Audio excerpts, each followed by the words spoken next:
बिस्मिल्लाहिर्रहमानिर्रहीम। अस्सलामु अलैकुम नाज़रीन, ये मेरे सामने आप किन्नू का पौधा देख रहे हैं। तकरीबन 3 हफ़्ते पहले मैंने एक वीडियो अपलोड की थी कि ये हमारा किन्नू का पौधा, इसके दाएं साइड पे देखें तो ये बिल्कुल हरा भरा है और इसके बाएं साइड पे अगर देखें तो वो पौधा भी हरा भरा था, लेकिन ये जो है पौधा वो पीला हो चुका था।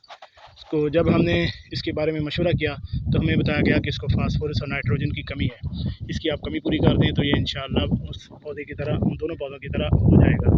तो हमने जो मार्केट में हमने DAP जो कि महंगी थी, हमने वो नहीं ख़रीदी। इसकी जगह हमें 7,000 का बैग मिला 1261, जो हमें भी कंपनी का जो हमें बैग मिल गया, उसमें 61% जो है वो फास्फोरस होती है।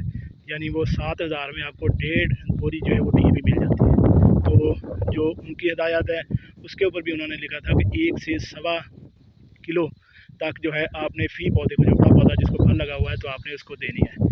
तो हमारे पास उस वक्त मकदार कम थी और हमने ये अभी सिर्फ एक्सपेरिमेंट करना था, तो हमने आधा किलो जो है वो इसके नीचे गिरा कर दिया और साथ हमने इसको पानी लगा दिया। और अल्हम्दुलिल्लाह 2 हफ्ते के बाद देखें ये जो है 19-20 का फ़र्क सिर्फ रह गया है, यानी उसके साथ मिल गए हैं। जो किन्नू पीले हो रहे थे वो भी माशाल्लाह अब ग्रीन होना शुरू हो गए हैं। ये देखें साइज़ भी जो ये गेन कर रहे हैं।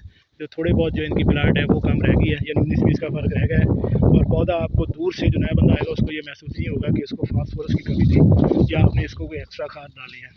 और अल्हम्दुलिल्लाह ये 1 से 2 हफ्ते में इंशाल्लाह ये पौधा उनके साथ मिल जाएगा।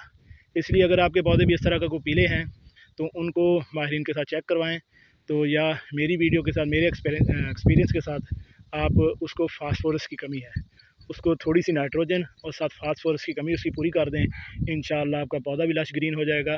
फूल गिरने से या जो फल गिरने का मसला है वो भी दूर हो जाएगा और आपका जो फल है वो भी इंशाअल्लाह मोटा ताज़ा हो जाएगा। ये रिज़ल्ट आपके सामने है।